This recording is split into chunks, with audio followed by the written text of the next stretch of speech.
This is the monthly meeting for spec and education. We have a bunch of different work groups around the world. So we have work groups doing SBOM, we have work groups doing AI, we have telco for industry specific, we have all kinds of things. But the very core of the OpenChain project is making specs and having education material to support that. So this is sort of the call where if you're thinking about our ISO standards and editing that, if you're thinking about our training courses and how they support that, this is where we make the magic. And just joining the call, I see Martin over in the UK, who's the chair of education. Hey, Martin, good to see you. Uh, Hi there. Hi, Shane. hello. I hope it's a good evening, afternoon in UK. It's 5:30. Yeah. That's right. Yep. And Jeff joining us from Boston. Good to have you here. I'm going to do the antitrust policy because everyone loves that part. So this call, like all others, is under the LF antitrust policy, full policy on the LF website. And if you're from a member company, you can ask questions of our counsel, Andy Updegrove. If you're not and you have questions, you should ask them of your own counsel. But long story short, the antitrust policy is how we chat together. It helps us work together and have a nice, safe environment. Now, the agenda today looks short. Spec, we're going to be diving into some questions for the community, and education, it's a status update, which sounds deceptively simple, but actually there's a ton of stuff today to look at. Before we do anything else, it's going to be the OpenChain project news moment, and there's been some substantial news in the last week or two. I think what I'll do is I will give you like the world overview, the big kind of key items, and then we'll dive into one of the critical areas where you might want to join in with another work group. Um, right. So the big items are that we launched an ambassador program. That's number one. Ambassador programs have been appearing. For instance, Amazon had a fantastic start with their ambassador program for internal matters, and it allowed them to truly multiply the amount of people they reached in the company with knowledge for open source management. We've seen that replicated with communities. Like To Do Group, it's got 9 ambassadors, and those ambassadors have helped organize events, helped communicate with the community. It's been really great. So we thought let's do that. Let's have an ambassador program. And we talked to some of our active contributors and we said, would you like to be ambassadors? And 24 people stepped forward. So we have launched this ambassador program with 24 people from all over the world. For example, Balakrishna, who's on the line right here. And we are going to be using this as a multiplier. Some of our ambassadors will be adopting our work calls and helping to MC stuff, helping to answer community questions. Some of our ambassadors will be appearing at events. Some of them will be acting as mentors, and so on and so forth. Basically, the community. I wanted to flag that because I think it's one of the most important developments in the last couple of years for the OpenChain project as a community, as opposed to making an ISO standard or whatever. Now, I put the links for this slide into the chat so you have them for reference. The second item is a pretty big one. Let's see if I can open that and switch my window. Yeah. Okay, so the CRA is incoming. It's going to be valid in December 2026. And our security standard is being referenced in the CEN-CENELEC discussions for the CRA.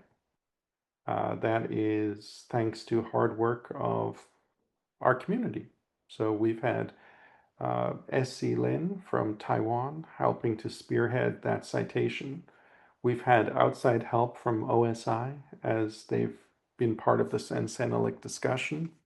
And long story short, referencing our ISO standard alongside other ones is helping to embed the normalization of truly open source standards right into the heart of things like policymaking and incoming regulation.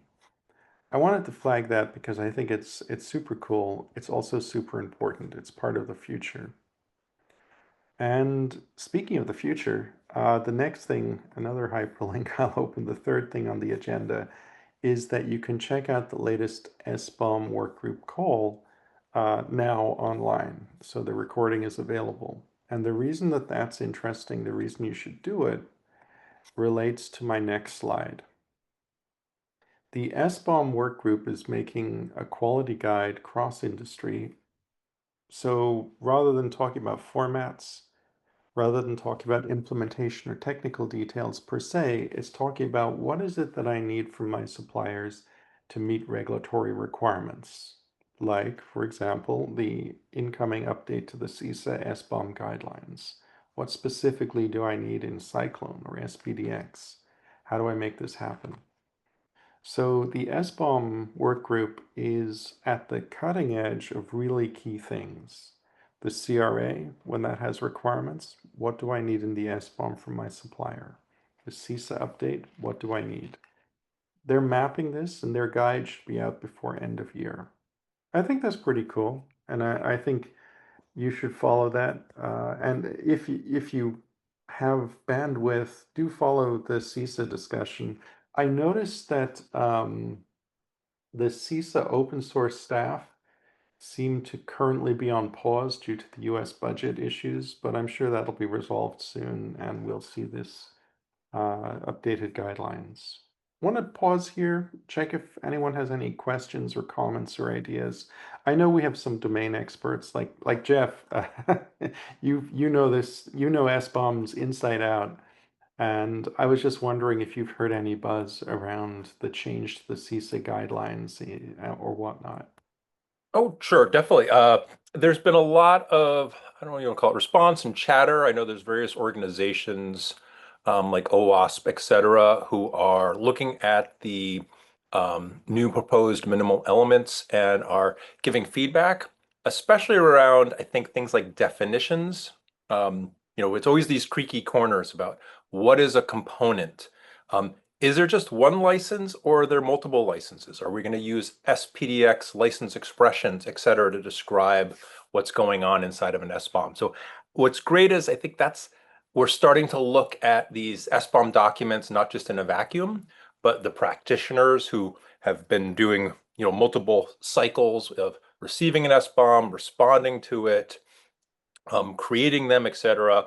And we're getting some really great responses from that. I do believe they're taking, advice from all comers and response from all comers. So take a look at that. If you've used SBOMs a lot, even if you don't call them SBOMs, bills of materials or big spreadsheets of open source components with license information, do give that feedback, whether it's through something like OWASP or OpenSSF or yourself as a sole practitioner. I think the more feedback, the better. Because then, as we all know with standards or quasi standards, they get locked in stone, and it'd be great to get your knowledge reflected in the standard if we can. Thank you, Jeff. And it's such a good point about the timescales involved. I mean, how I put it, like we're purposefully doing it, but we're 5 years to market with our compliance standard, and the update is scheduled for next year, so it'll be year 6.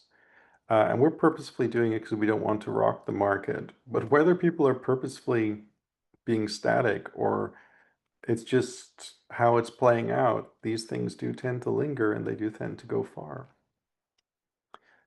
Good And point. Shane, question for you: Do you see that the OpenChain SBOM working group will have a response or feedback to the minimal elements change? Good news, they already did it, I think, as far as Perfect. I Awesome. know. Thank you. Yeah. So we saw multiple people sending in replies. We saw, if I recall correctly, and I'm just going to uh, brainstorm here. We saw, I think, OpenSSF and SPDX doing replies.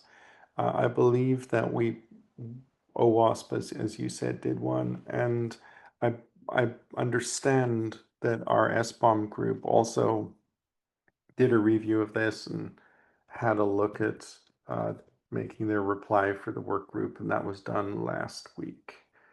So that's my understanding. You know, or was it Telco did it? I think Telco did it, or they both did it. Okay, anyway, one of them did it.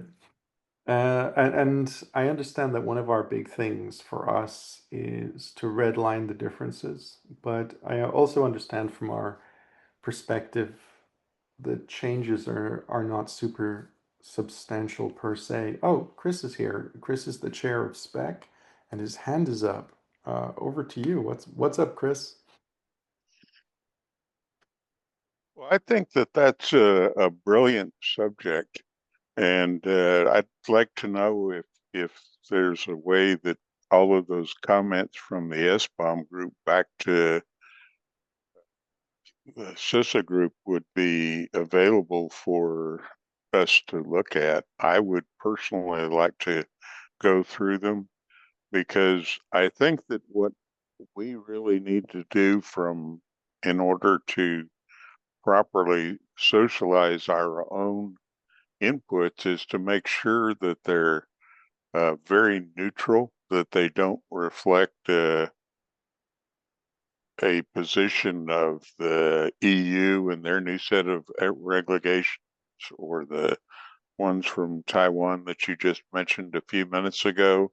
Canada's also issued a proclamation about compliance with PQC and all of those things.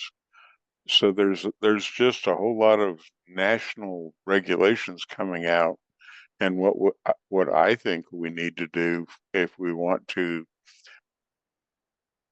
be a set of community standards that can be used around the world from the community standpoint is we need to encapsulate the most important parts, but we need to not specifically tie anybody to feeling like because I live in Argentina, I have to be subservient to the EU representative or like that, but that we make it more a broader brush approach where, if any authority approaches you and asks you questions about a licensing thing, for example, that you would be sure to feed that back to them.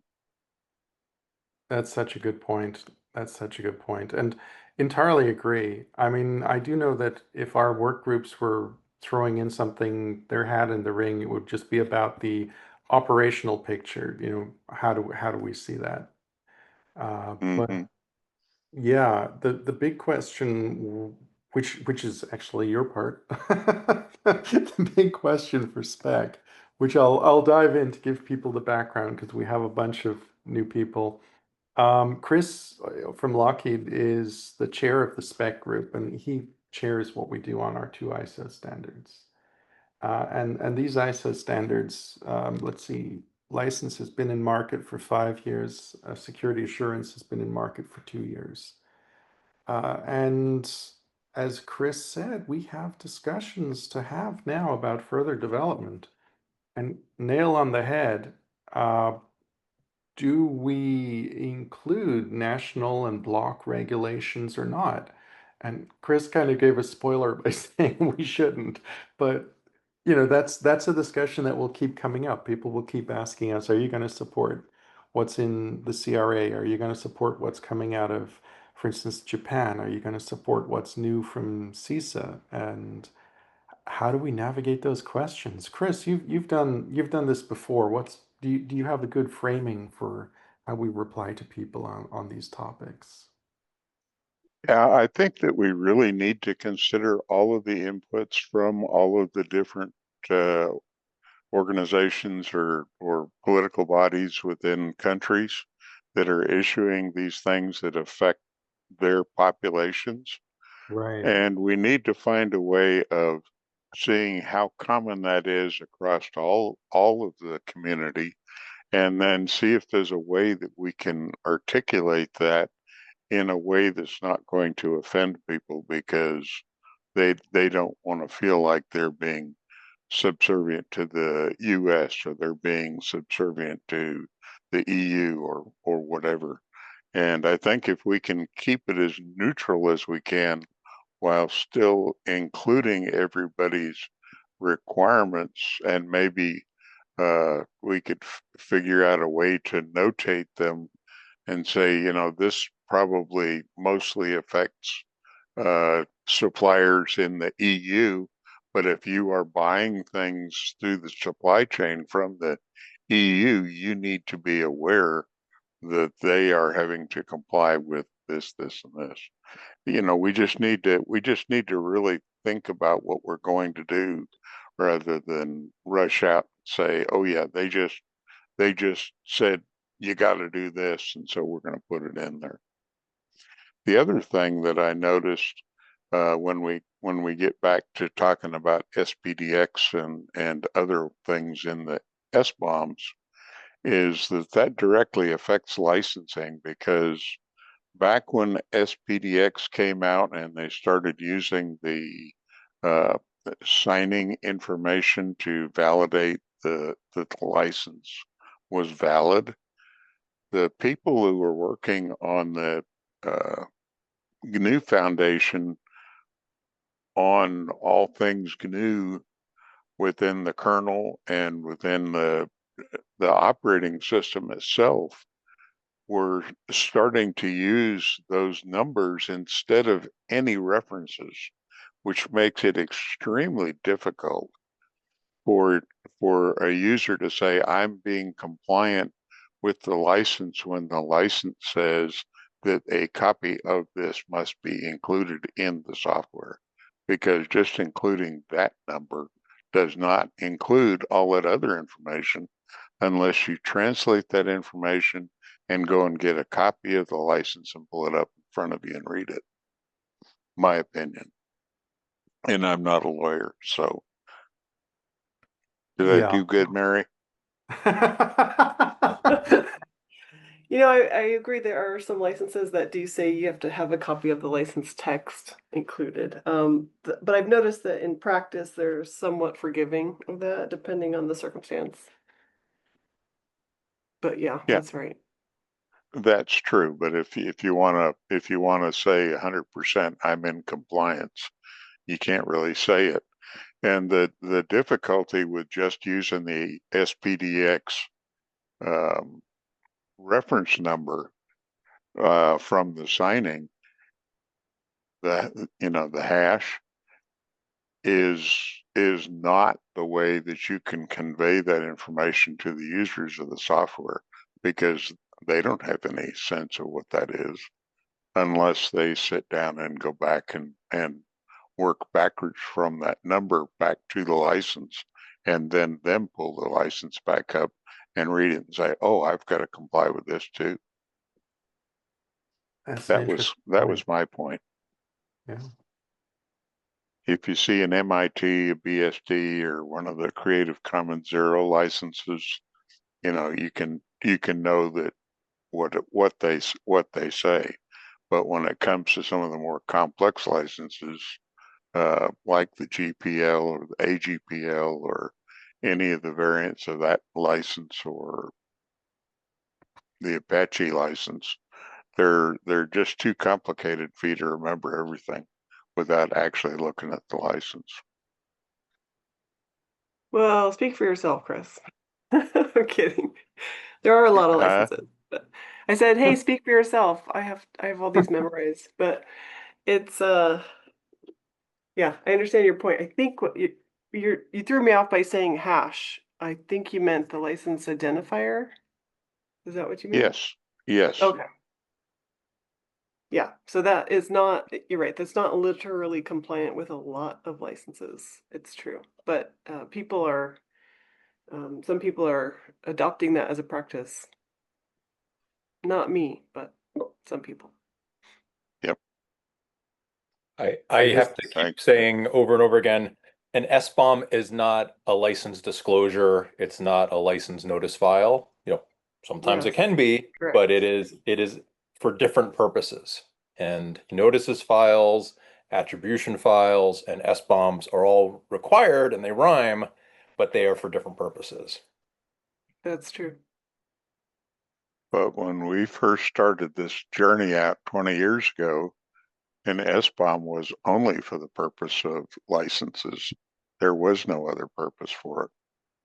And that was what started the big controversy, because we had quote unquote bills of materials for building a car, a tank, a truck, whatever. And we didn't have any software bill of materials. And so I think that's where SBOMs has now grown from being something that was only a licensing tool to an everything tool. And a lot of people don't know that, because their first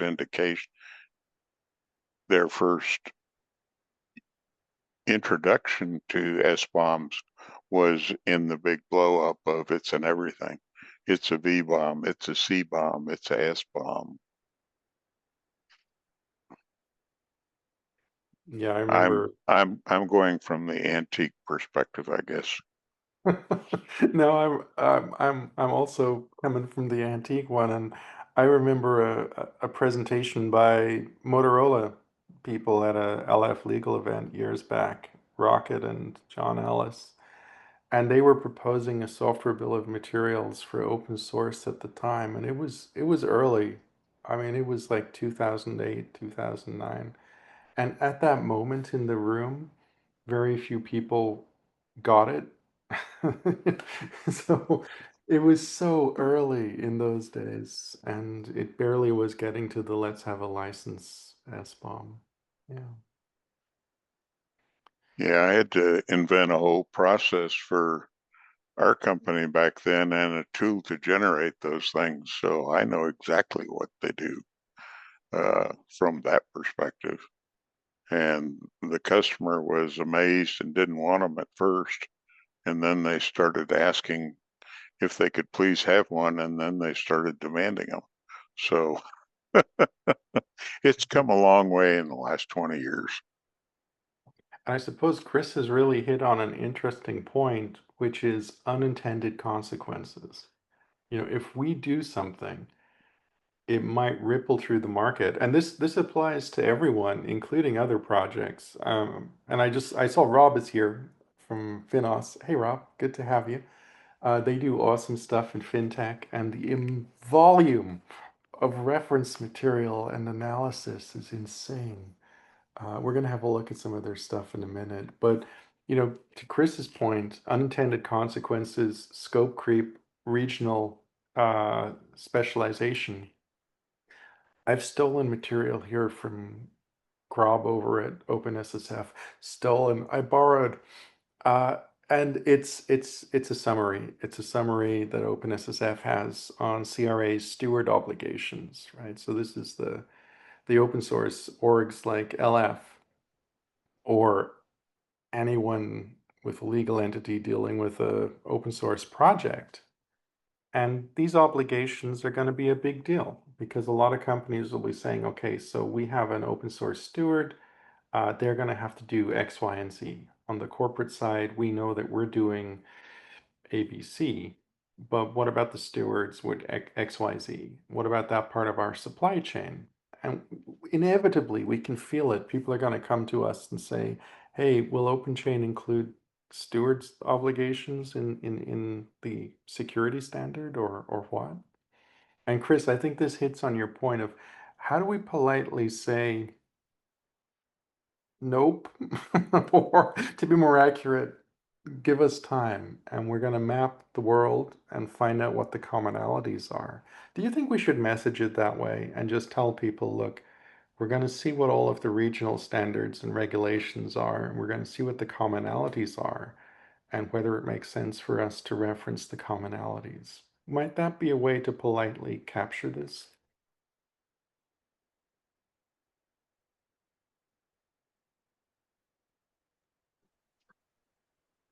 I was hoping to hear some dissenting remarks. Yeah, there's no rage. It's very disappointing. Yeah. This isn't a proper standards committee, people. We have to fight. Well, I guess the main issue is if there are conflicting requirements, I guess, and that's too early to tell at the moment. Yeah, we're waiting on something like 14 or 18 horizontal industry standards from Sensenelec in France alone for the CRA, and CISA's updated guidelines soon. We don't know what Japan's up to, but we know that something's incoming. I mean, to use the food analogy over and over again, I think there's rarely is there a single law that takes into account every municipality's and federal government's food safety rules, though you may have an overarching food safety import-export rule or management rule, etc. So I imagine that OpenChain will be similar to that, which is we can't distill every state, every federal government's item as a checklist item, but there's going to be some overarching things, SBOMs, licenses, vulnerabilities, et cetera, that I think will get distilled down to things that we should have an opinion on, even if there may be more nuanced attributes on your local legislation that you also have to follow. Such a good point. Chris, how about I make a document where we can start the mapping? In other words, if people come to us and say, are you going to put X, Y, Z in? We can start mapping it, and then we can gradually make that map. Yeah, I think that would be a good idea. Because Because sorry, go ahead. no, I'm sorry, what we I don't was want just... to. Go ahead. I'll stop. Thanks, Chris. Sorry, yeah. I was just going to say, obviously, this is a potential point of use of the regional work groups as well. Perhaps maintaining their own sub-guide for their regions or whatever. So obviously it doesn't quite work with EU, but that's a possibility as well. That's a good point. Yeah, let's drag the regional groups in and share the workload. Speaking of sharing the workload, something quite exciting. And then I moved on to the next slide because time is pressing. Finos, they have, as usual, done something incredible in terms of volume and size and sophistication. I'll pull this up and throw it in. Here we go. The Finos AI governance framework. Now, I just saw Jeff's comment. He's talking about freedom of information requests. Okay. So the Finos AI governance framework is risks and mitigations about generative AI. And Rob, this touches on something that has come up a lot, and it's intriguing that finance is doing this because I believe that you guys know one or two things about regulations. I'm probably in good company in that respect, I would think. But yeah, this is, I mean, it seemed, I don't know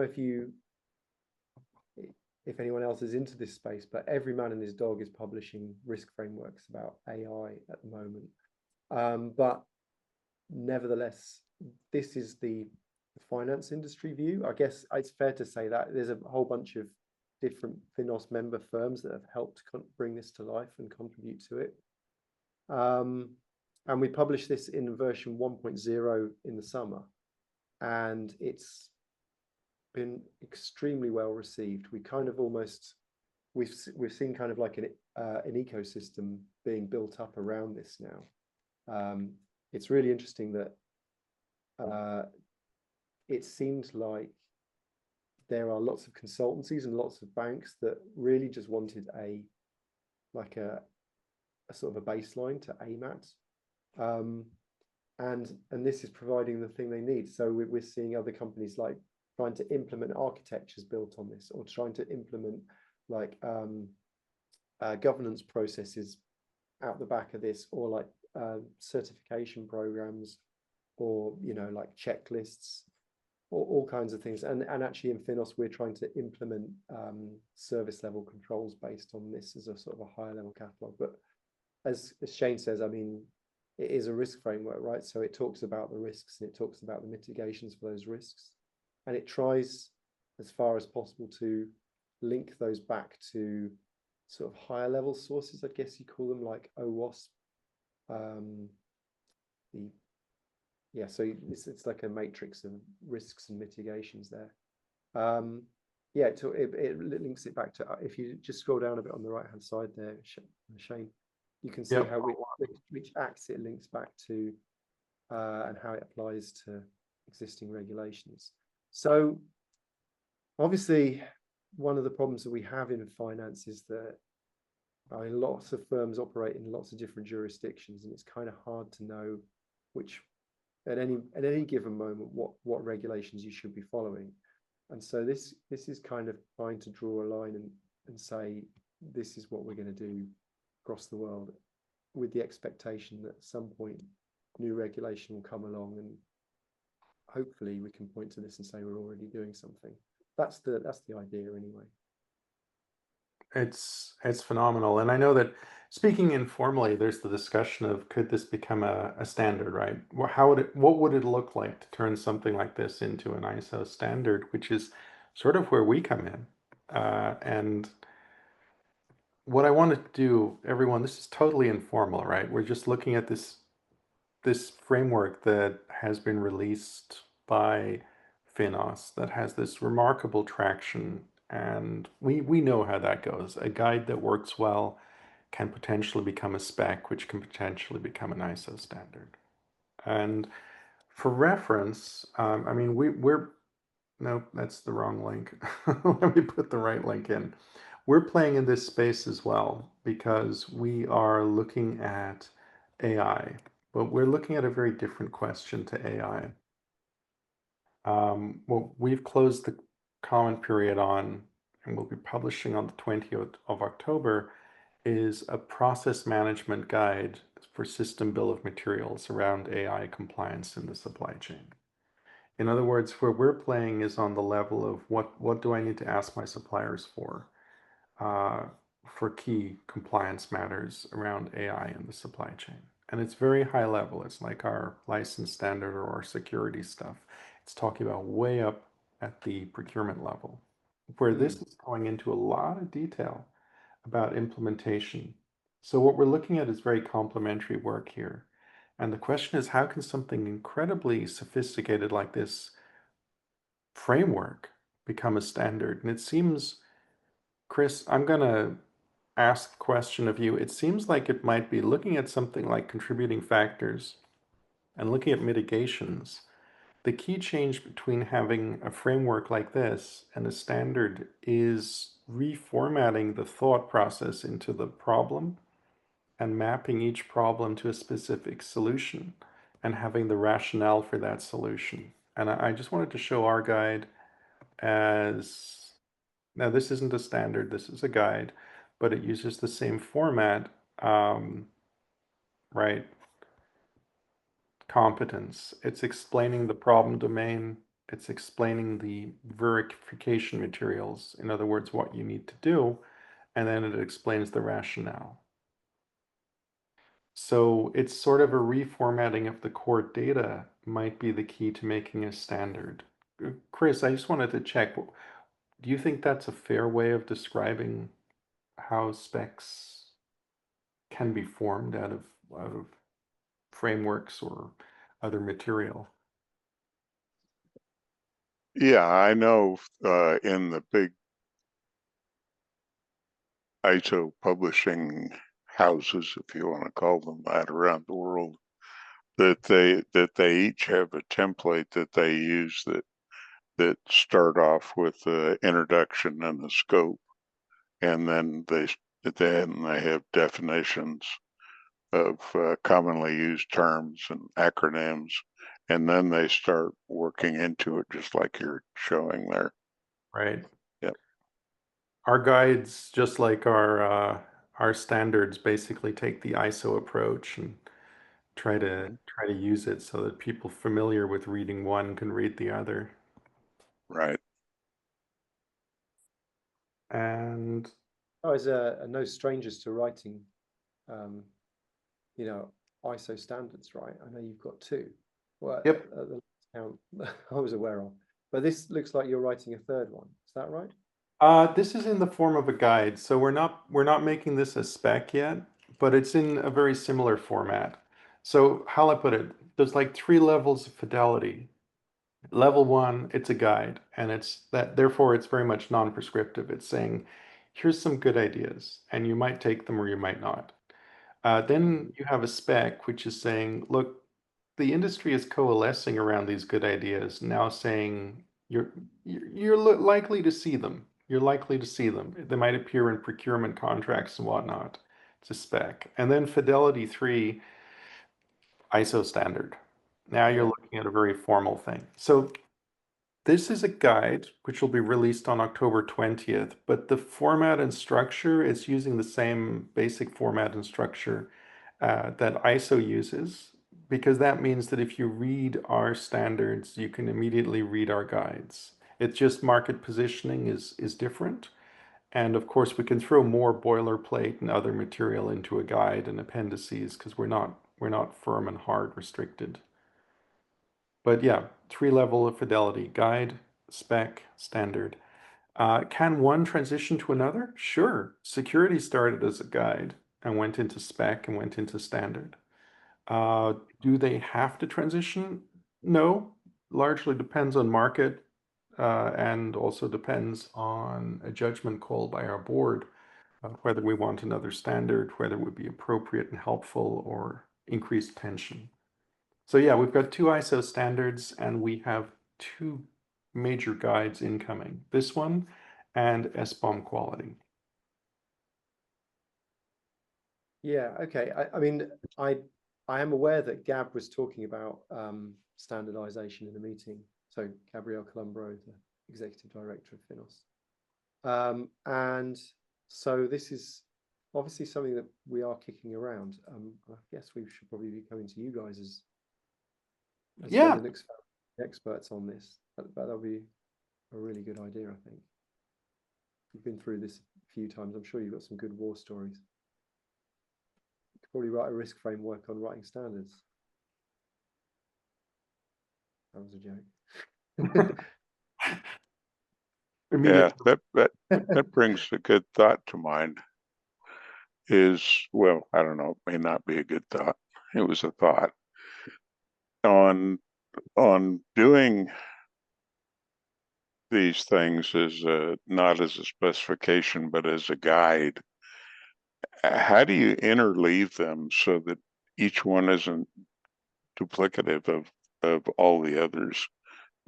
Like you should start out in my mind from a systems engineering standpoint with the top level document, would then the others would refer back to it for those common items so that you don't have to cite the source and do this. You just say, for this definition, refer to, and so that way all the definitions are the same across the series of guides, just like you would do in the specifications. So that way it would more easily flow into the specifications. Because, for example, a financial AI governance framework would fit in very well with another major business area, software development, for example, governance framework. I know that CISA has done a governance framework for secure software development. And so there are a lot of them. And so how do you fit them all together in a structure is, I guess, my question. How would we want to do that? Mary, I saw your hand was up as well. Oh yeah, so I haven't had a chance to read this governance framework yet. It looks pretty interesting. But I was just curious, it sounds like it's still kind of early on. You said something about standard was mentioned in the meeting, or standardization was mentioned. Is this governance framework specific to finance? or do you think it's more broadly applicable, if you happen to know? I think my money is pretty broadly applicable, but it was written with finance in mind. So, Okay. yeah.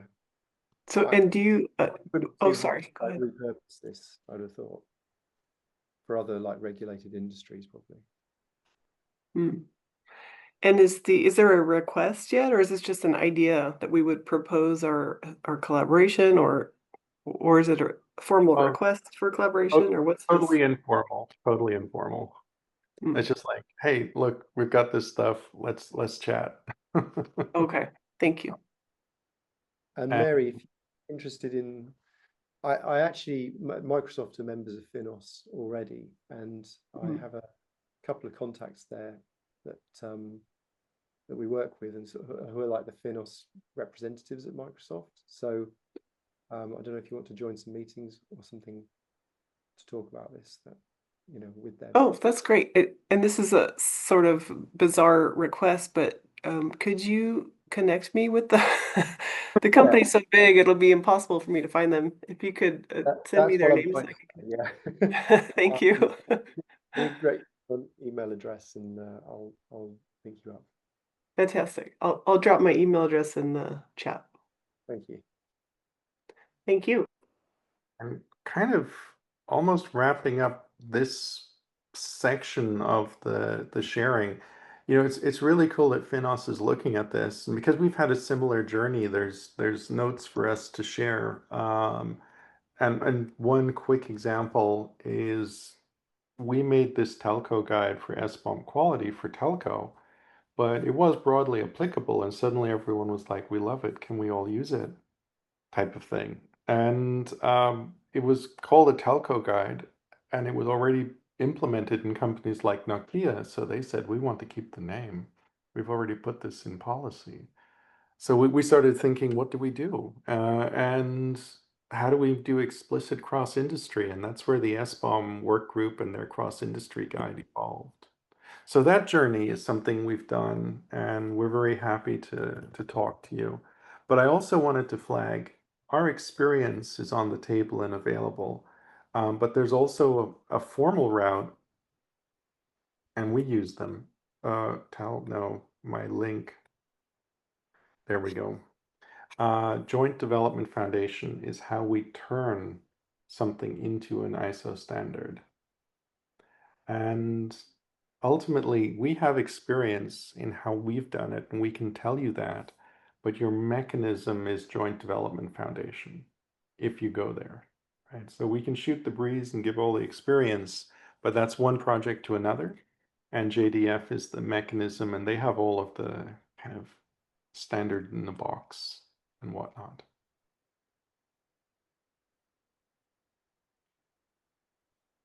Great, thank you. Yeah, you're welcome, Rob. And we would love to have more interaction with Finos and your team, because I also know that you personally have done so much on open source governance. I see the meetings that you're constantly running. So I guess the easy thing for me is just to say if you, Shane, if you could go to calendar.finos.org, Yeah. this is where we keep all our meetings, and I think we should be able to find there's on there the AI governance workshop. Just pulling it up, and I will also be putting it in the chat.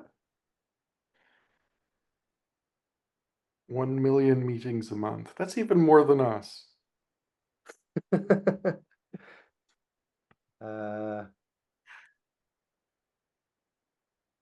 Yeah, I mean, there you go. There's one on the Open source readiness. There we are. Well, that's the open source readiness thing that I run on Yep.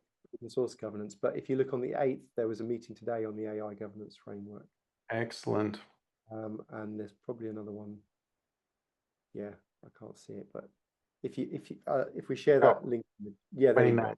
You click the invite me button and share that link in the chat, and people can Perfect. come to that meeting. Oh, I need to sign up first.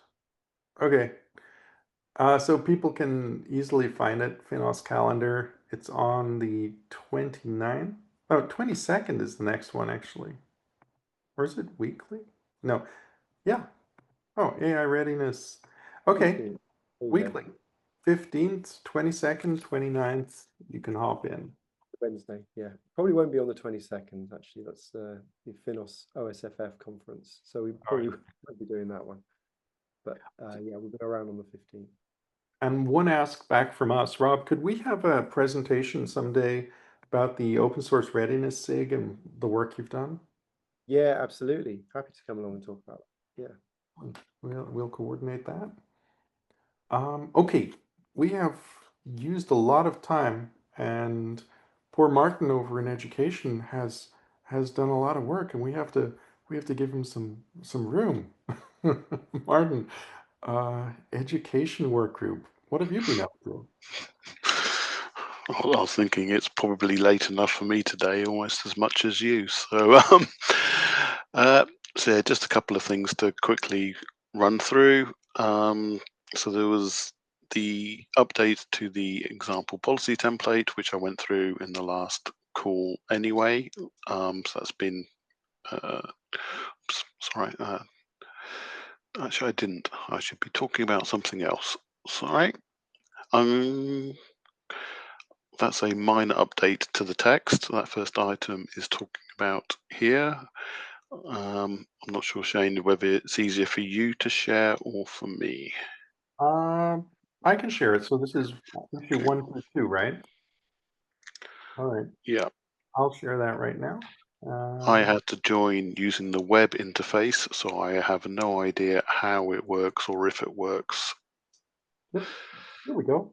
So you were working on this, how requirements to procure an SBOM would be addressed, and this was inside the policy template, which for those of you who don't know, it uses Lego registered trademark approach to making open source policies. And what happened here? What did you guys do in terms of adding or removing? So I think this was a comment stroke suggestion made by Carlo. Was it? Obviously don't have the full name from here. Yep. And it was agreed with Andrew Katz, who originally authored the policy template. So Carlo had originally done it on a version of YAML of it. So it may be easier to look at the branch where I have committed, which I think is on the slightly to your right. There's the branch, the improvement. That's the one. And I think you want the first one of those MD file changes is probably the easiest one. So down 3, is that? That one. Oh, here we go. See, this is why technical people are useful. You've saved me. Yeah, and I think you can go down a little bit because those changes there are just me doing the keeping everything in step, and this is the actual substantive change here. And this was communicated via the mailing list, so nobody objected to it, so it was committed about a week ago. And red is where we took something out, green is where we put something in. So you can see the change and expansion there. Exactly, and that's been applied everywhere, basically. So if you pull down the Excel spreadsheet version, you should get exactly the same text. Okay. This essentially then is simply making sure that process is in place. Make sure you've got that process to create the SBOM is now included in the boilerplate. If people want their inspiration, they get a more complete inspiration. That's right. I don't know if you can open that second one there. So this is talking about the LFC 193 training. So just before I went on holiday, I made a few updates. I'll pull this up now. I just need a second. Yep.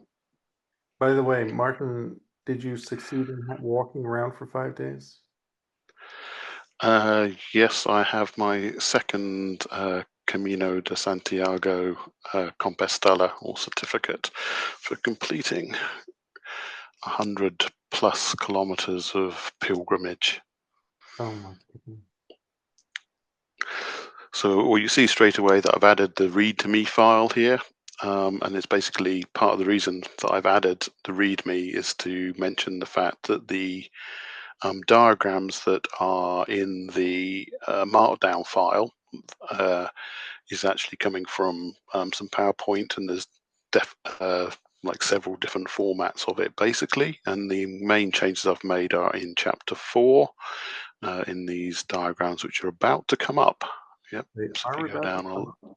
I'm just going to throw the link in the chat so people can enjoy it at their own cool. pace. Thank you. So it's Ooh. kind of these next sections here where actually the old diagrams that we have, I don't recall where they came from, but some of the kind of match to the text was a bit odd anyway. It sort of worked. So I've made new versions of the diagrams and made some like animations, or it can be a video. The intention being that the Linux Foundation training people can potentially take these animations and videos and basically have an AI generated presenter talking through it whilst things move, rather than just the simple static diagrams. Now, obviously, I am not an artist, as you can see. So if anybody wants to go to the effort of making something better, then that's even that's good for me, basically. So this is pretty much all of the changes that I know that have been proposed so far. So I'll probably be putting around an email call to people just in case whether there's anything else they want to change on this whole text, course text. And as I understand it, you've been working in collaboration with Flavia at LF Training to understand kind of their requirements and so on. So this is sort of a collaboration with the training team to update the course online.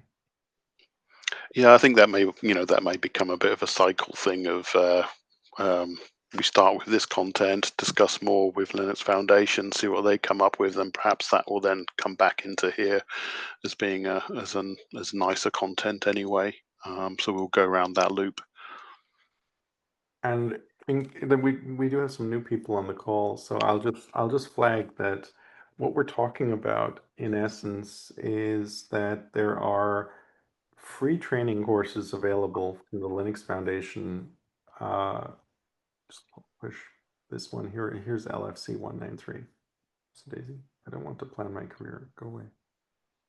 And this training is freely available on the website, and companies like Bosch have made it mandatory for their engineers to use. So our training has gone far into the market, but naturally, because we're us, we have it available online for people to take, modify, and do whatever they want as well. So it's two channels. It's us making the raw material, and that's fully available and used by people. It's pulled into a lot of companies that way. And then there's the training course that can be used for people to get a certificate from education. Any questions about that? That's really cool, Martin. I just want to mention, I believe those original diagrams came from Dave Marr. So if you're talking about them, remember not to be too critical if he's on the call. Yeah, it wasn't necessarily the diagrams were bad, but yeah, it sort of quite didn't. I think they've been, yeah. Anyway, I don't know. I don't know what happened to them and how they weren't quite right for me. But anyway, No, it's fine. I just wanted to give you a little context in case it's helpful. well, no, it's interesting because the to-do group also has the same diagrams. And in some cases with the same mistakes in terms of the wrong colors and stuff like They that as well. stole our diagrams. Either that or Dave stole them from To Do. Who knows? Yeah, I didn't want to go there and talk about where they came from at all because it was just before my time, to be honest. But yeah, as long as they get improved and we all move on, then I'm happy. It's great to have this process underway. And one of the good things is that, Martin, we have new source code because you've been so far to chapter 4. you were building these new diagrams, so we have material to modify and improve them, which I think was lost to history with the originals. Yeah, so these were done in PowerPoint, which is like just about the only tool I can manage to use, and then created static GIFs for people if they can only deal with that. These animated GIFs, and we can create movies straight from those, and people can modify them again if they want. All the source material is there to do it. Brilliant. That is fantastic. Right. What I'll do, if it's okay, Martin, do you want to cover another item or shall I move to the next bit? I'm done, I think, thanks. Right. We're at the any other business part, which allows people to raise any topic relevant to our stuff. So, some things that are any other business, like the Finos stuff is technically an any other business, but I put it in here, I put it in the spec talk because we're looking at the informal chat, this great idea coming from Finos to explore things. It's a big piece of any other business, but big, small, medium, you can bring something else up if you have it right here.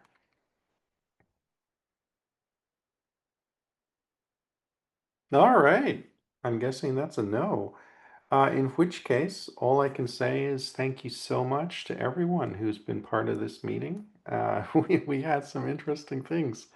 And I really look forward to talking to you all next time. Thanks, Shane. Thank Thanks, you. everyone. Thank Nice you, to meet Shane. Bye. Thanks, Shane. Thank you, Bye, everybody. everyone. Thanks, Shane. Bye. Bye. Good job, Martin. Yeah.